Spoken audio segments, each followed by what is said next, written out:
Welcome, everyone, to this discussion with Senator Tom Cotton. This is Senator Tom Cotton. There's Senator Tom Cotton, right? You have his bio. He's unusually famous for a very young senator, for his deep engagement in international affairs, including his vociferous work against the Iran deal. We've spoken fairly regularly in the past. This is going to be an interesting conversation because one of the things that he is blunt. And so I want to welcome you, Senator, to the Aspen Ideas Festival, and welcome all of you to this session. What we're going to do is we're going to have a conversation up here, and then we're going to have plenty of time for questions from all of you.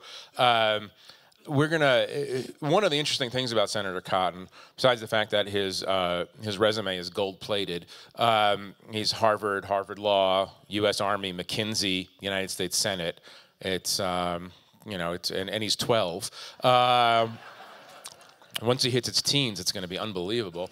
If you think I'm blunt now, you should have seen me when I was a younger man. Yeah, no, right. Were you lonely at Harvard, by the way, as an Arkansas Republican? No, he's not going to answer. Maybe more lonely as an Arkansan than a Republican. Maybe, all right. One of the things that's interesting about him is that there are not many, in my experience covering foreign affairs in Washington, there are not a great many people in the Senate these days who care about a broad set of global issues. I've been trying to figure out why that is, but it is a true thing, and so it is always interesting to talk to you because you are an heir in some ways, not that he's looking for an heir, but you are an heir in some ways to what John McCain has been doing for years, as being a foremost Republican voice in the Senate on foreign affairs and national defense. Anytime John McCain accuses me of being an upstart, I tell him I learned it from him. Yeah, well, exactly. So let's just start where I would imagine people want us to start, and this is a question that I've had for you for weeks now, which is your position on Donald Trump as the presumptive nominee. All right, we're not going to have we're not throwing things now, okay? No. I mean, you have said that you will support the nominee. I don't think you've said you've endorsed the nominee, but you will support the nominee for president. And I'm trying not to put too much spit on the ball here, but your beliefs, as I understand them, and I think I understand them fairly well, we've talked about them, your beliefs about America's role in the world stand in stark contrast to what I understand to be Donald Trump's beliefs about the role in the world, and I'm not being snarky when I say that those are ideas and beliefs that seem to be in development. Nevertheless, you are a strong Atlantic Alliance person. You believe in NATO. You don't believe that South Korea and Japan should be cut adrift and let become nuclear powers. You're not a protectionist. Explain to me how you've come to the decision that Donald Trump would be a good president on foreign affairs and national defense. Well, thanks, Jeff, for having me here, and thanks to the Aspen Institute for having me here.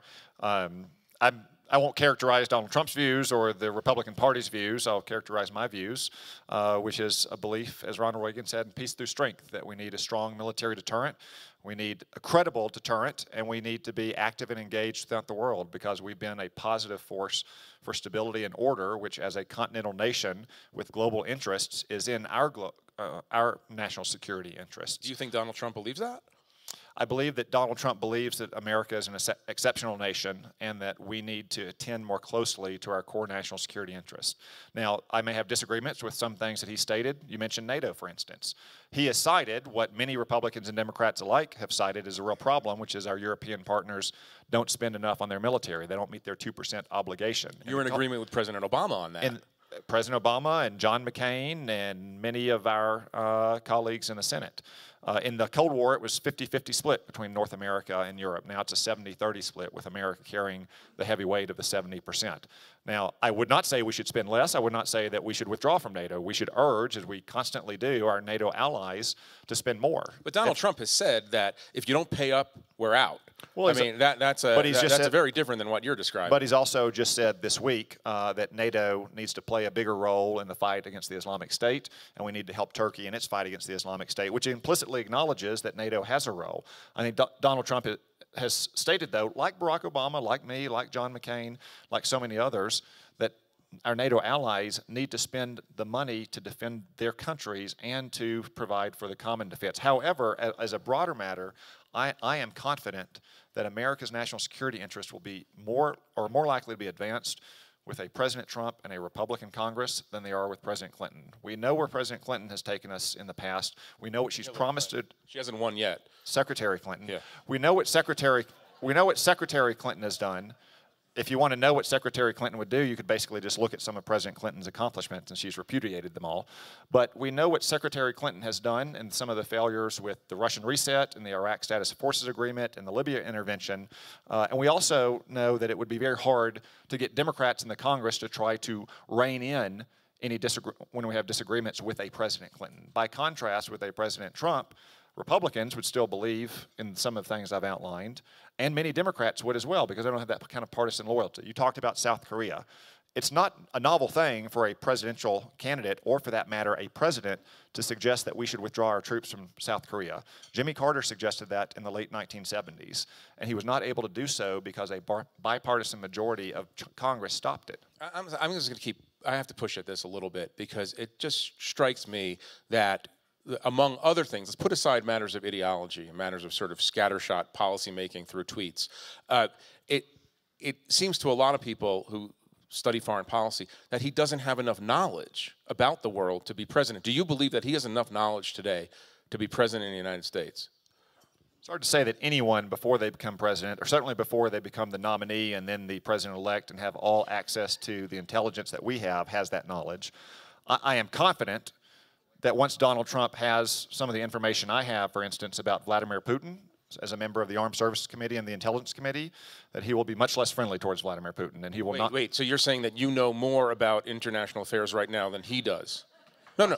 I'm saying I have access to classified information at the highest levels of our government. So I know more than most people do about a lot of things that are happening around the world. But what I'm saying, I'm actually paying you a compliment here and saying that what you've said is that the junior senator from Arkansas knows more about, for instance, Russia than the presumptive nominee for the Republican nominee for president. That doesn't sound like a very healthy situation.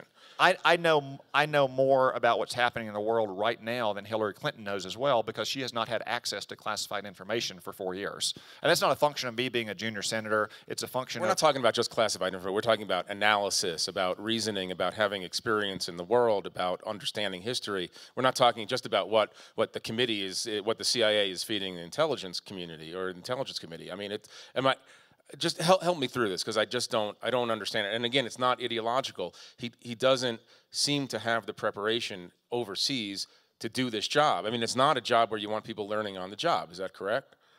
Well, I mean, most presidents would say that there is no job that prepares you to be president. Hillary Clinton, you can say that she has all the world historical knowledge you want. That didn't stop her from pressing the reset button with Sergei Lavrov. It didn't stop her from advocating for what's become a very disastrous intervention in Libya's civil war. I want to go on a tour of the entire world, so we're going to go there. We're going to go on that tour. But put aside Hillary Clinton for a minute. What is the affirmative case for Trump?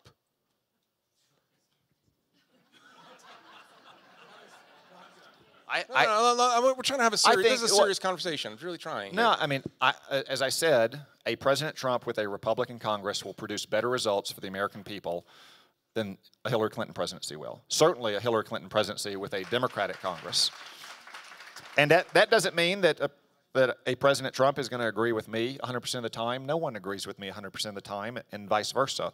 But I'm confident that in our system of government, as you mentioned, the Iran letter in your opening remarks simply stated that we have a separated powers system of government. That's very foreign to most countries in the world. And the Congress has great influence over foreign policy, just like we do over domestic policy. And I'm confident that we would have an America that is safer and more prosperous with a President Trump and a Republican Congress than we would with a President Clinton. The odd thing to me about this, and we can draw a continuum, right? The odd thing about this statement is that I understand, and we've spoken a lot about this, about President Obama's approach to the world, his beliefs about American exceptionalism, indispensability, and so on. If you put, you wrote the doctrine. Apparently, yeah.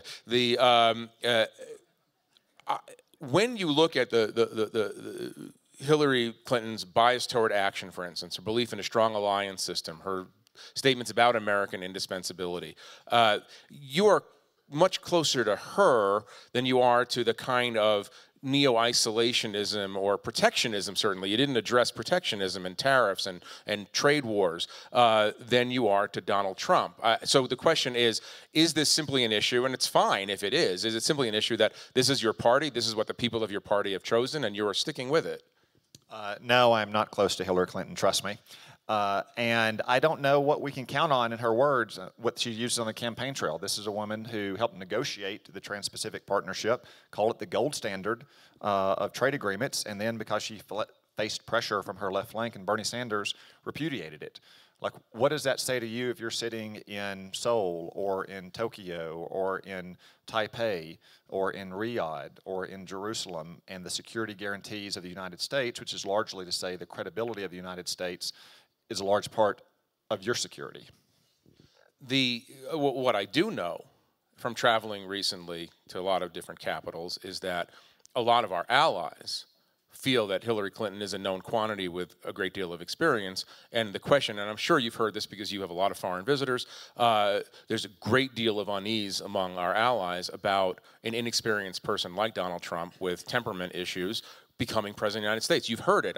This is not. Yeah, we had an inexperienced president, Barack Obama, and look what that got us. Well, let's go to that. What did it tell us? What it? Look, I mean, this is he went. I think he was in East Asia maybe when he said Donald Trump was very unsettling to our allies. You know how unsettling Barack Obama has been to our allies over the last 7.5 years. Again, just because Barack Obama says something doesn't make it so. And in fact, when you listen to our allies, and I've had heads of state tell me in front of other senators and congressmen that we need to get a new American president who believes in American leadership. Something that's interesting about this conversation is that I'm not going to use the usual labels that we use in Washington, neoconservative or not neoconservative, but you come out of a wing and a tradition of the Republican Party that is not in huge favor across the spectrum after 15 years of hyper-engagement in the greater Middle East. That's fair to say? Well, I'm not a neoconservative because I was right from the beginning. But I would position myself again, without speaking for the entire Republican Party, in the post-World War II bipartisan consensus that believed that America had a key role to play in providing global stability and order in Europe, in the Middle East, in East Asia. And there have been Republican presidents and Democratic presidents alike who have helped carry that banner forward. That's where I would position myself. As I said, I don't think the intervention in Libya was well considered. I think it was very ill considered. I think it was imprudent, and it's led to very harmful effects. I want to get to each of those in turn. Do you think that you could serve, given this bipartisan outlook that you say you share, the post-World War II American-led international order, do you think you could serve as a vice president for Trump and have satisfaction in seeing that agenda continued? Well, I don't have any reason to think that I'm going to be asked to do that. I'm not being vetted.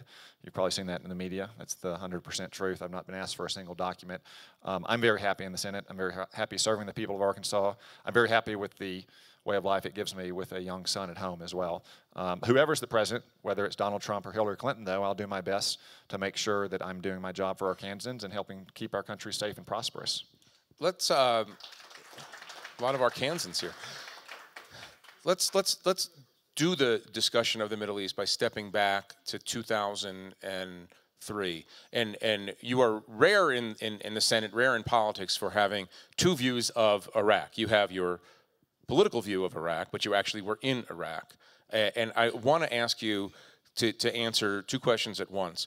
What were the lessons that you learned in Iraq about American interventionism, about the nature of America's role in the Middle East?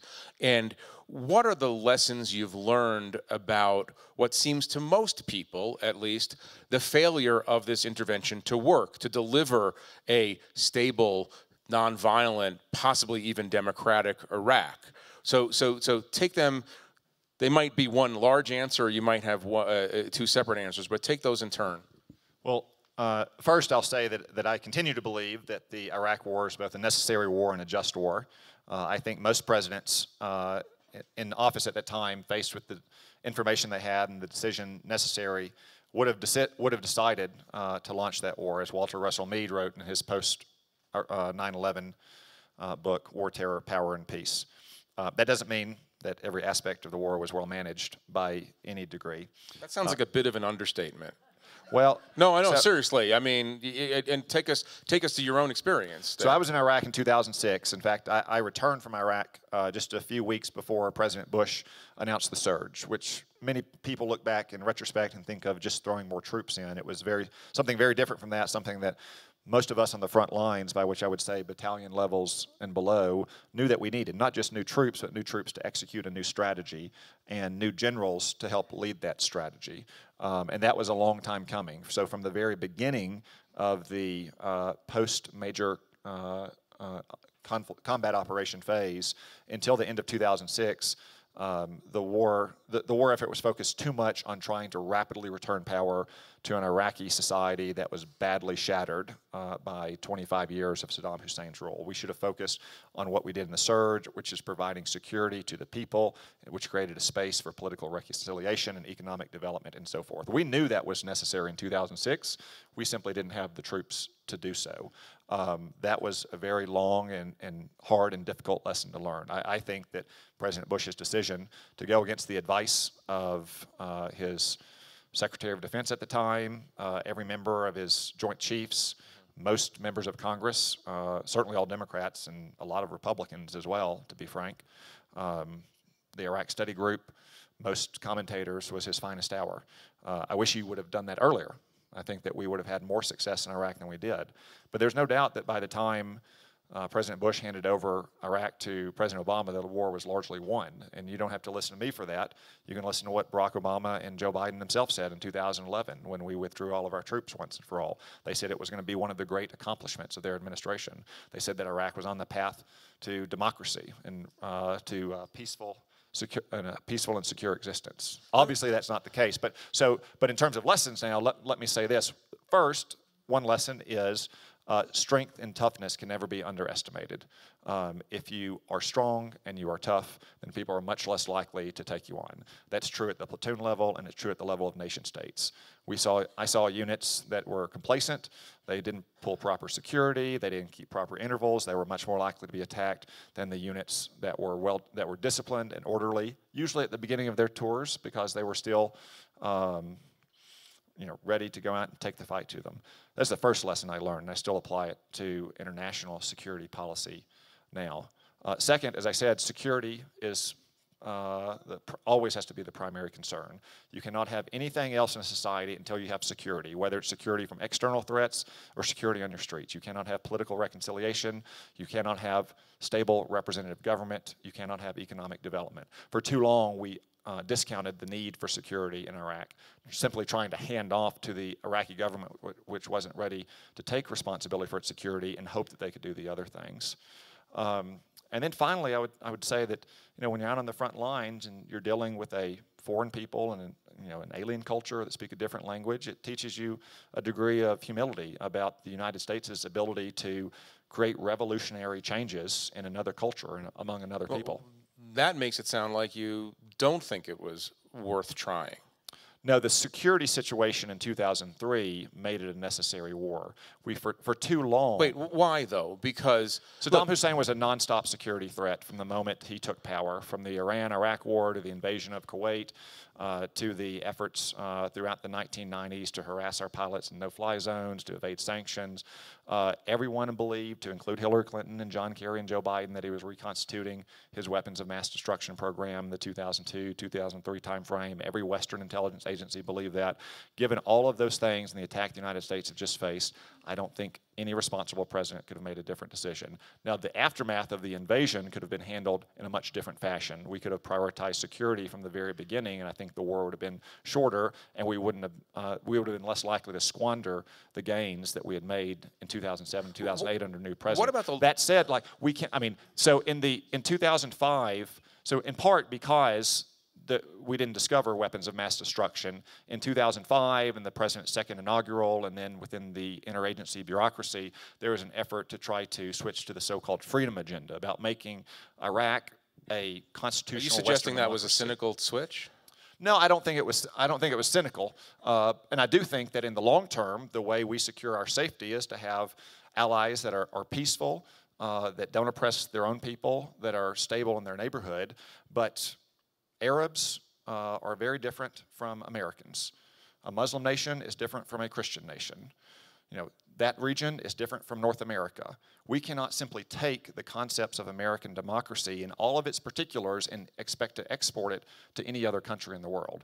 I mean, all the early Federalist Papers, 1 through 10 or so, all talk about how unique the American situation was. We can hope, again, to have countries that are reasonably stable, who can control their own territory to ensure that groups like Al-Qaeda and ISIS don't use it for safe haven and launch terrorist attacks against us, who don't oppress their own people and generally look after our interests.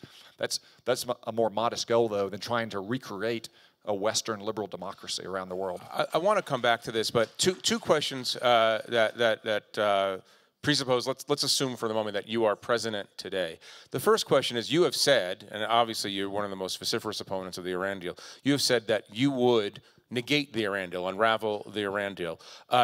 Tell us why and how, and what do you think would happen if you did that? And the second question, it concerns the Iraq-Syria theater. What would you be doing differently to both contain and destroy ISIS and contain the Assad regime? But go do the Iran piece first. It's where you actually gained the first notoriety in your life. So I wouldn't treat those as two distinct questions. I think the answer to most questions about the Middle East today is Iran. And Iran's malign influence in Iraq and Syria has helped contribute to the conditions that led to the rise of the Islamic State. ISIS is a Sunni phenomenon. Yes, but ISIS presents itself as the defender of the Sunni faithful against the oppression of the Assad-Iran regime or axis in Syria and the Shiite militias that are increasingly dominating some parts of Iraq. Let me sharpen the Iran piece. The Iran deal is not a bilateral deal. It's not the U.S. and Iran. Technically, it's not even a deal since no one signed it. There was the P5+1. There are many countries involved, and sanctions have come off in various ways in various places. How do you stop the Iran deal if you're president, or if the Republicans take over? How do you actually unravel that or reverse? Well, so again, and you've heard. I don't want to have. I mean, we've had the same discussion about. Yeah. You've heard me say this before, that the nuclear consequences of the Iran deal are obviously the gravest consequences, because it will allow Iran to obtain nuclear weapons in what I think is the relative blink of an eye. If they don't cheat Iran on the is deal. further away from having nuclear weapons today because of the deal, though. They were weeks away before the deal was implemented, and now they're at least months away. You're assuming if they're obeying the deal. There are. Look, you've read the deal the same way I have. If the checks that are in place, it is a fairly difficult thing for Iran to do, to sneak almost all of which fall off in 10 to 15 years, which is about the amount of time it took North Korea to develop nuclear weapons. But again, before the deal was signed, they were weeks away from actually being close to breakout. The point I'm trying to make, though, is that the nuclear consequences, while the gravest consequences, are more remote. The immediate consequences is the empowerment of Iran and its reign of terror and its malign influence throughout the Middle East. So you cannot divorce what Iran is doing in places like Iraq and Syria and Yemen and Lebanon, and support for groups like Hamas and Hezbollah, from the deal itself, because the deal helped empower Iran. It gave them over $100 billion. It helped their economy. They've only gotten 1.4 billion so far, isn't it? The administration is lying to you about that. I would just tell you, I have access to the information. They are lying to you about it. How much do they have? I'm not going to tell you. It's classified. But it's Barack Obama. You're teasing us now. Barack Obama himself said 150 million. John Kerry runs around 150 billion. John Kerry runs around saying 3 to 5 billion. I'll tell you, it's a hell of a lot closer to 150 than it is to 3 to 5. Not to mention the 6% growth that he's brought to their economy when he can't get 3%. Not to mention serving as the Chamber of Commerce president for Iran, running around Europe, now the United States, getting them to sell planes and do banking transactions with Iran. So all these things are empowering Iran throughout the region, and you can't untangle the consequences of that deal with Iran's influence and how it impacts our partners like Israel or Jordan or Saudi Arabia or the Emiratis or so forth. But explain to me this. If you negate the Iran deal, that means that Iran is not is not bound by the obligations it is said it is bound by. In other words, to shut down the Iraq reactor, to ship out most of the enriched uranium.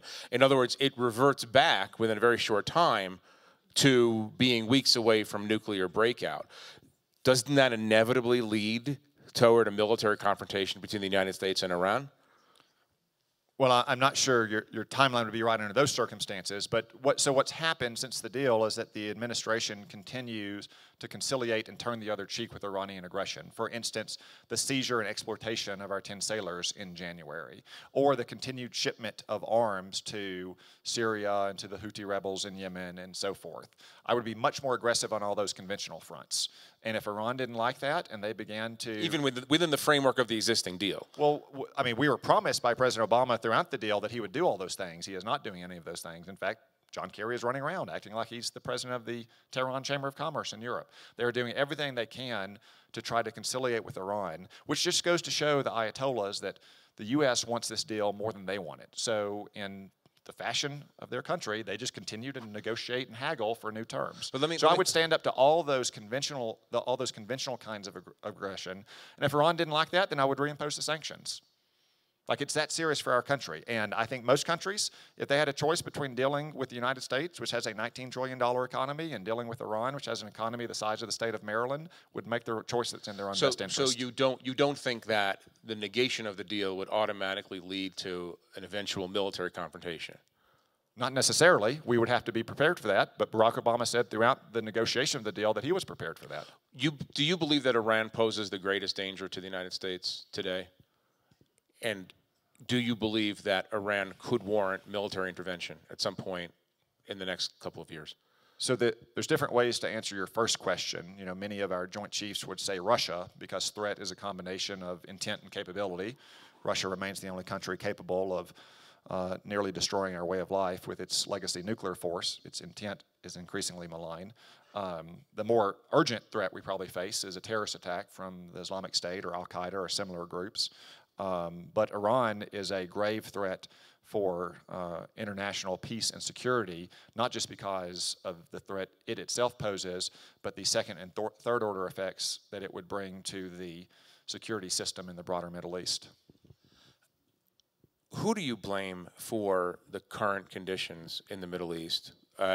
Do you blame Barack Obama, or do you blame Islam? Do you blame George W. Bush? Do you blame Vladimir Putin? What is the cause of this rolling and complicated turmoil? What do you mean by current conditions? The disintegration of states, the disintegration of Syria in particular, the refugee outflow, the creation of ISIS.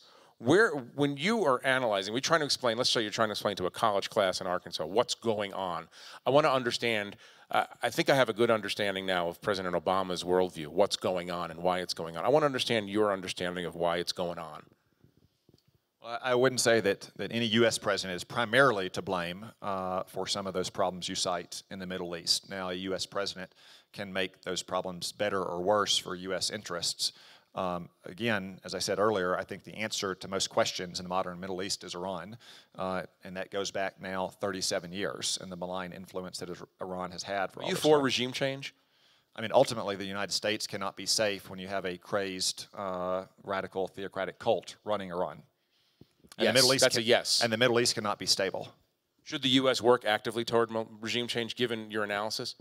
Well, so that phrase now is associated with the invasion of Iraq in 2003 and in Afghanistan, which in you said was 2001. necessary and just. I would not. I'm not saying that we should. That while we should ultimately hope that the people of Iraq have a representative and peaceful government that doesn't oppress them and threaten their well-being by continuing its malign influence across the region, that does not mean that the United States or any other country at this moment needs to try to topple that regime militarily. But in the end, just like we cannot be safe as long as the Kim regime is in place in North Korea, we cannot be safe and that region cannot be stable as long as you have the Ayatollahs running around. Come back to the president and your country. We've talked about this a lot. What do you think this president doesn't understand about, for starters, the greater Middle East and America's role in the world? So, I think he first has a kind of philosophical belief in the ineluctable progress of history. You know, we frequently hear reports from insiders talking about the right side of history. I don't think history has a side. History is shaped by men and women who are in critical positions and make wise or unwise decisions at key moments. And that's why he's always willing to say, well, time is on our side. You know, Iran is going to pull in its horns. It's going to moderate and so forth. But I think he views He doesn't say that it's going to moderate. He doesn't promise that.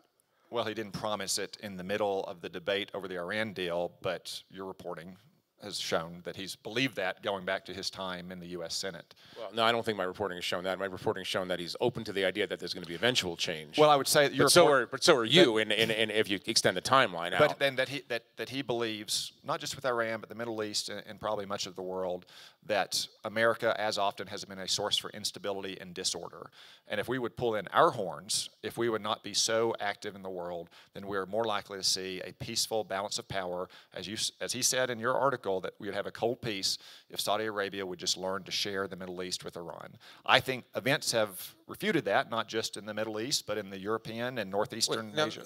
I just have to interrupt you and say, and I say this as a person who supported at the time the Iraq War, as you well know, but if you're President Obama and you say America has caused instability at various points in recent history, can't you legitimately point to a war that hasn't really worked in Iraq and say, well, there's a pretty good example? You can point to the Balkans and say that was an example of America doing the right thing and stabilizing an unstable area. But why is it outlandish for an American president now to look back at the Iraq War and say that was not really helpful to the cause of world stability?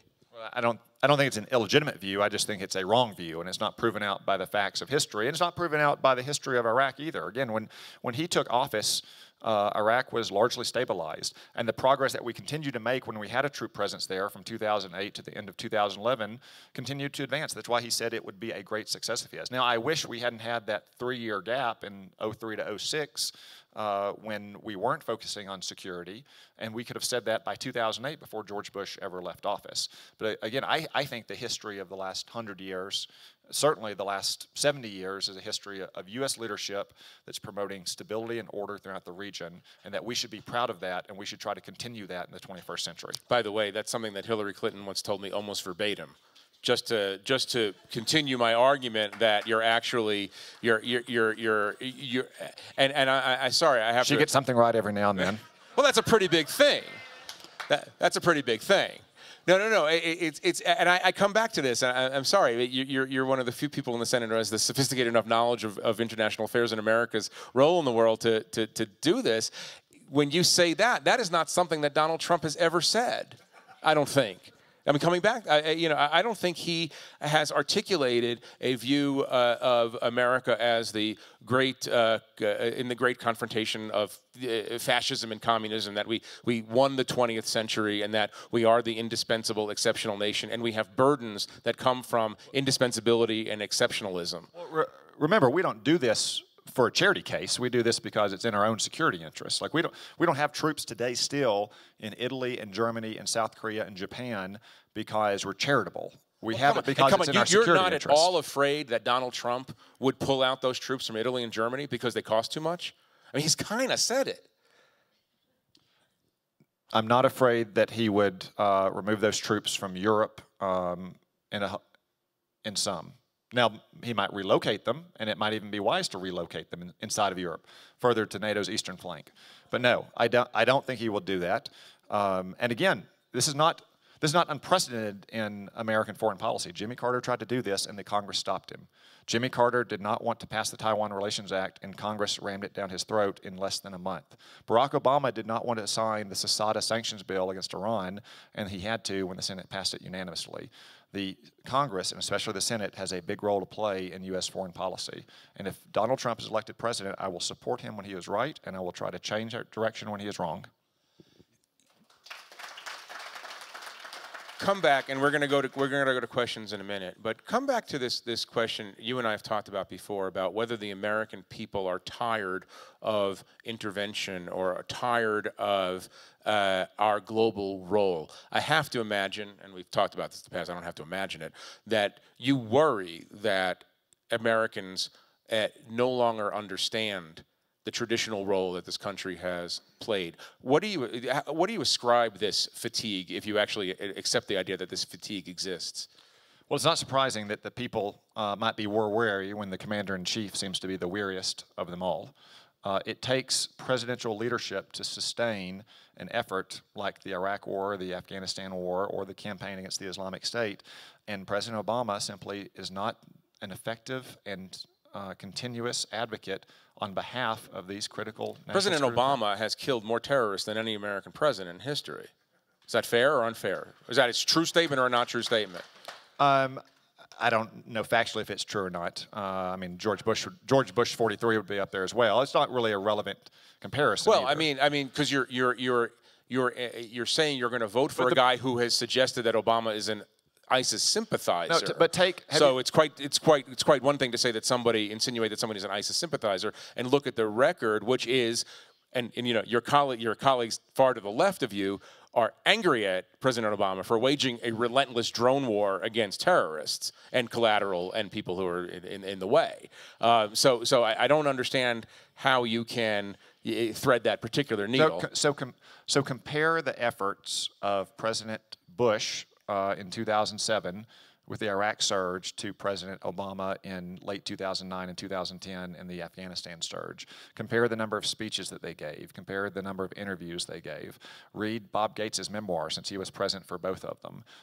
It's just a radically different approach. Barack Obama clearly felt that he was being boxed in by his generals, with which I do not agree. His heart wasn't in that effort, and he announced it in one speech, and then he moved back to Obamacare and Dodd-Frank and everything else that was on the radar. And then when he talked about it, he didn't talk about victory. He didn't talk about winning. He talked about ending the wars. Do you think it's possible to have a victory over ISIS? Yes, I do. How? We win, they lose. How? No, how? So there's a lot of things. I mean, you can shut the internet down, and that would stop most the activation of lone wolves, but that doesn't seem feasible. If the Islamic State is losing and the existence of an Islamic State adherent in Raqqa or Mosul is miserable, they don't have a sex slave and they don't get to live out every grotesque, violent fantasy they've ever had, but rather they live a lonely, isolated, miserable existence until they get killed by an American bomb or an Iraqi rifle, then you're going to have a lot less inspired attacks, because that's not very inspiring.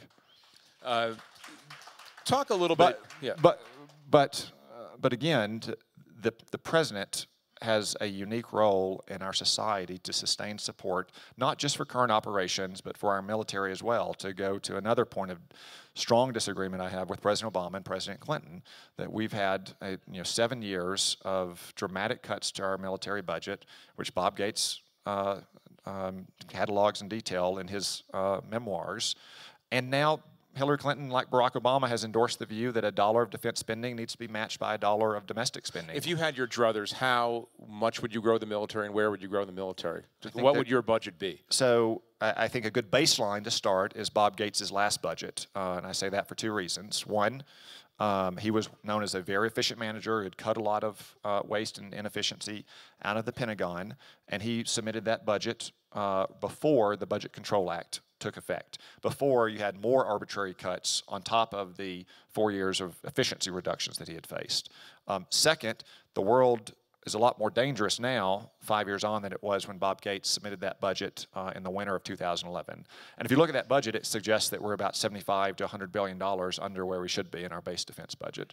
Now, the military can't program all that money in one fell swoop, but I do think that the next president should submit an emergency supplemental request early next year for every single dollar that the military can program for the remainder of that fiscal year. And then we should continue to build up our capabilities, because the surest way to make sure that we don't have another mass casualty terror attack, or that we don't have to fight another war like Iraq and Afghanistan, is to have a military that is second to none and capable of deterring all of our adversaries from ever threatening our interests. Do you think our military is not currently great? I think our military, plainly, is the most capable military in the world, but our military has suffered dramatic budget cuts. The size of our the size of our Army and our Marine Corps has fallen dramatically. The number of ships, the number of aircraft that our Navy and our Air Force have fallen dramatically. We are underfunding modernization programs simply to pay for training of troops that we're sending overseas now. Our nuclear forces are vastly underfunded, and all the bills to modernize our nuclear forces, which are the ultimate deterrent towards our enemies, are coming due in the next 10 to 15 years.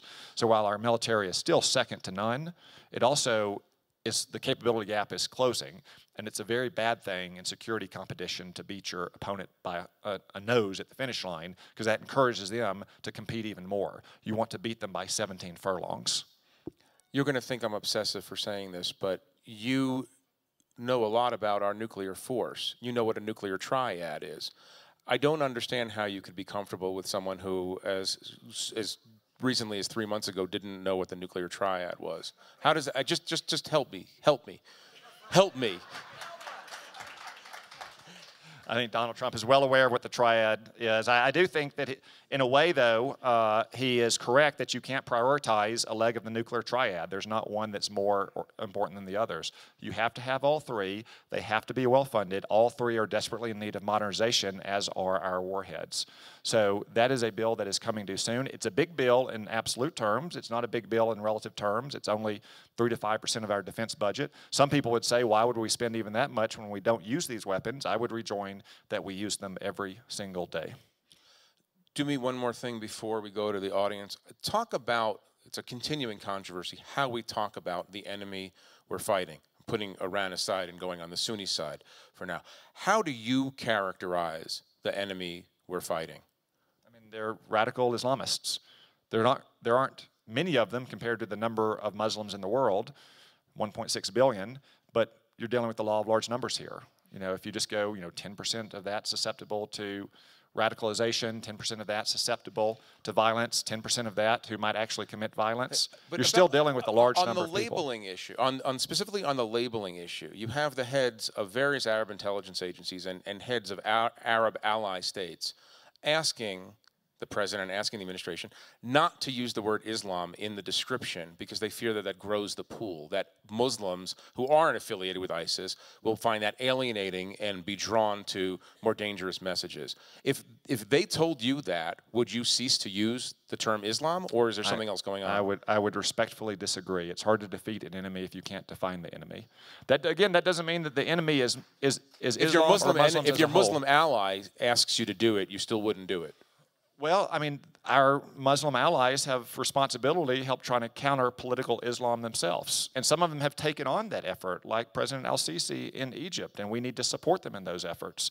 Because ultimately, what we need to live in safety and security is a peaceful Muslim world in which Muslim voices, not Western voices like ours that are not going to be effective, but Muslim voices, respected leaders, whether they're political leaders or religious leaders or business leaders, are identifying problems in their communities and their countries and stopping them before they can rise to power. Let me, there's 2 mics. Why don't you come down here to the second row? And then, yeah, the gentleman on the end here. Thank you. Hi, Senator Cotton. Adam Rosenzweig from San Francisco. First, thanks for being here. I know it's not probably your natural crowd, so I just appreciate that. Davos is his natural crowd. Yeah. I only wish I could have been here last Friday when Brexit passed. Mm-hmm. The only place where there was more gnashing of teeth probably was Davos. You certainly don't need me to tell you what it's like to go to war, but I would also suggest that there aren't a ton of Harvard graduates in the military, and most of the veterans who come back don't become senators. And I worry that what it takes to go to war, in terms of the type of people that are serving, what we have to do to the country psychologically, the fiscal cost, is pretty tremendous. And I worry that we haven't earned the right to do that recently. And I would wonder if you would agree, or what you think it takes for a country to send young men and women overseas at a tremendous cost. I mean, well, that's a decision the American people make through their elected leaders. We have military commanders, our service chiefs, the joint chiefs, the combatant commanders, who advise our elected leaders. But in the end, they execute the orders and the priorities of our elected civilian leadership. That's a fundamental tenet of our democracy. We could have done much better by a lot of those troops during the Iraq War. If you've read Bob Gates' memoir, you'll know that, as he said, the Pentagon was very good at planning and preparing for war, less good at fighting for war. And he said it was like pulling teeth to try to get some of the critical assets that were needed, mine-resistant vehicles, or increased intelligence and surveillance assets, or rapid medevac assets in the theater. I think we always have to focus on the needs of the troops on the front lines if we're going to put them into combat. And then when we come back, we have to keep the promises that we made to them. The Department of Veteran Affairs has failed a lot of those veterans in a lot of different ways.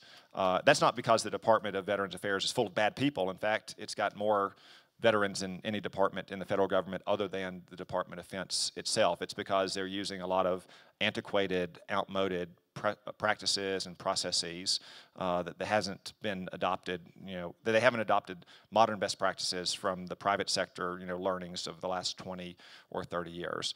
But we owe them all a great debt, and an important part of my job is not just doing events like this or voting on the Senate floor, is working with those veterans in Arkansas who can't get an appointment they need at the VA, or can't get their 9/11 GI Bill benefits before the semester starts. So it's something that I work on, and I know most of my colleagues work on pretty thoroughly as well. It's not something you see in the headlines a lot, but it's something that we all take very seriously. Where was that? There's a hand right by there, but I guess they put it down. Let's come over here, and then we'll come down here. The woman behind the man with the hand, and I'll get to you. Right. Put your hand up, ma'am, so she can see you. Yeah. Oh, thank you. Hello there. I would just like to begin by saying that I'm by no means crazy about Hillary. So just my question when it follows. Not many people are. My question just relates to the fact that I would identify as a Democrat, and I look at you, though, Senator, and I have nothing but admiration for your views, for you're respectable, you're intelligent, you've served our country, and you're a person that I would admire as a leader, even if I might not agree with every single view. That being said, I'm having a tremendously difficult time getting behind anything at all to do with Donald Trump. I find him racist, I find him ridiculous, I find him offensive, and I feel myself embarrassed to be American when he is presented. But that being said, how can you, Senator, in your views, how can you make me feel better? As a 30-year-old white woman in the United States, how can you make me feel better supporting a man who makes me want to gag? Well, from the way you framed it, it sounds like it might be a pretty heroic effort. I will You've set him up for failure there, I got to say. I'll refrain from comment about my problems with Hillary as well in this regard. And I'll simply say, look, it's up to you who you vote for, or if you vote at all. I simply think that whatever disagreements I have with Donald Trump, I actually have more disagreements on policy with Hillary Clinton, and we're more likely to help produce more prosperity, more safety, more security for you and your family and every other American under President Trump and a Republican Senate and House than we are any other combination of the government. Do you believe, like as Speaker Ryan does, that Donald Trump has made racist statements? I believe that he's made racially inflammatory statements. There's no doubt about that. And they're irrelevant statements as well. No one really cares that much about What's the difference between racially inflammatory statements and a racist statement? Well, so this judge that is in a private lawsuit of his, about which very few, if any, Americans really care. I mean, he should be focused on the issues that Americans care about, like immigration and Obama and terrorism. He has said that he doesn't think that judge is going to give him a fair shake. He didn't say that he thinks every judge with that background wouldn't give him a fair shake. He thinks that judge wouldn't. That is an inflammatory statement. And it's an irrelevant statement. People are not going to cast votes based on his private private lawsuits. They're going to cast their votes on whether he's going to improve their quality of life and keep their family safe. So you are supporting a racially inflammatory candidate? No. I'm not. This is not a joke. I'm trying to understand, because I think this young woman makes an interesting point, which is that Tom Cotton is a very, very serious senator, Harvard grad, Harvard Law, U.S. Army, served with distinction, and a lot of people, and this is not an ideological issue, a lot of people look at the temperament, character, background, lawsuits, practices, multiple marriages, et cetera, statements he's made about women, statements he's made about Mexicans, about Muslims, and ask, and the cognitive dissonance comes when you look at Captain Upright over here, no, and say that it doesn't entirely compute, and I don't think this is an ideological issue. Well, let's not get up on our high horse now, Jeff. I mean, Barack Obama. I don't think it's up on a high horse to describe a man who's been married 3 times as married 3 times. Barack Obama in 2010 told an audience of Latino voters, you should go to the polls and punish your enemies. He didn't say you should go and vote for vote for Democrats. He didn't say that Democrats are better for you and your community. He said go punish your enemies. We do not have enemies in American politics. We are all American citizens. We have opponents and we have rivals, but we do not have enemies. That's a good answer. I'll come down here in the first row, and then we'll go over there. Okay? So you can bring the mic to the woman. Can you bring the mic to the woman over there so she's ready to go? And let's make these questions. We only have a few minutes, so let's make these questions short and make them questions. My name's Larry Gelman, and I want to ask you a question that's not ideological but very specific. Not that long ago, Donald Trump said that our military beneficiaries in the world should start sharing the tab, and some of them are incapable of helping us out. And he said specifically that Israel was capable of sharing the expense for the military aid that we give them, and he said they're capable big league. Do you agree with that? And do you think that that's a good idea and a smart statement for him to be making? So I'm not aware of the specific comment that you say he made, so I can't comment on that in general. I know that I just saw today on the TV, he was saying yesterday to some questioner at a town hall that Israel is 100% our ally and we will always stand with and protect Israel. The aid that we give to Israel, again, is not out of charity. We're not doing it because it's something that doesn't serve our interests. It very much serves our interests. In fact, 3/4 of that aid comes back to the United States and to our industries here, and the joint capabilities that we developed, especially on, say, the missile defense front, helps benefit our troops as well. So I think Donald Trump, based on his comments yesterday, recognizes that. Israel is a prosperous country on a per capita basis, but they are a small country, and they depend on that aid critically. You know, as a former, I won't say who it is, a senior minister in Israel told me once when I asked him about a certain aircraft. He said, if we got that aircraft, we would be an aircraft with a country, not a country with an aircraft. Just to give you the sense of scale of a country that is 8 million people and has an economy of what, 400 billion, 500 billion? Fairly small. Versus a country of 325 million that has an economy of 19 trillion. So Israel depends in part on our aid, and you have broad bipartisan support in the Congress to continue that aid. In fact, there's probably going to be a new memorandum of understanding signed sometime very soon that will extend the current 10-year agreement 10 years into the future. Over there. Hi, I'm Maureen Kern, also from the San Francisco Bay Area. And my question is about NAFTA. And this craziness of building this wall, yet repudiating NAFTA, doesn't make sense to me. It seems like they're in opposition to each other, that we need to keep building and making the factories in Mexico to make them more prosperous. Do you have a question? So, yeah, what's your opinion about NAFTA, and how does that fit into Donald Trump's? So, well, first, I mean, I personally think we desperately need to build a fence on our southern border. Fences work. That's why they have one around the White House. That's why Israel built one on its southern border, not a security fence, but on its southern border to stop illegal migrant labor from entering. That is immaterial of trade. I mean, you can trade with having a fence on your border. On balance, I think NAFTA has been good for the American economy. In fact, it's kept a lot of manufacturing jobs in the United States because it's allowed lower value, high labor intensive manufacturing on inputs to be done in Mexico, therefore having small or short supply lines to the United States for higher value assembly manufacturing, like at the new automobile plants we have across or the southern part of America. In fact, I have said this week, in the aftermath of the Brexit, we should at least consider inviting Great Britain to join NAFTA, or maybe extending it to the entire Anglosphere, along with Australia and New Zealand, because they're economies that are very much like ours, they're very complementary to ours, and they can help bring jobs here based on the exports that we can send there. They can help reduce the cost of goods that we buy at our Walmart or our grocery store. Can I just a quick intervention? You joked about Brexit just earlier, and you seem to be scornful of those who are gnashing their teeth and wailing, or however you put it. But Brexit made Vladimir Putin happy. You have made one of your goals in life to make Vladimir Putin unhappy. And I've got a lot more tricks up my sleeve to do it too.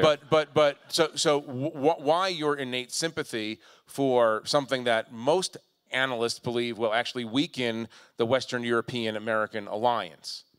I think most analysts are probably wrong about that. I mean, it's a choice for the British people to make. I very explicitly said last week on the Senate floor that I had not stated and I would not state a position on the Brexit campaign.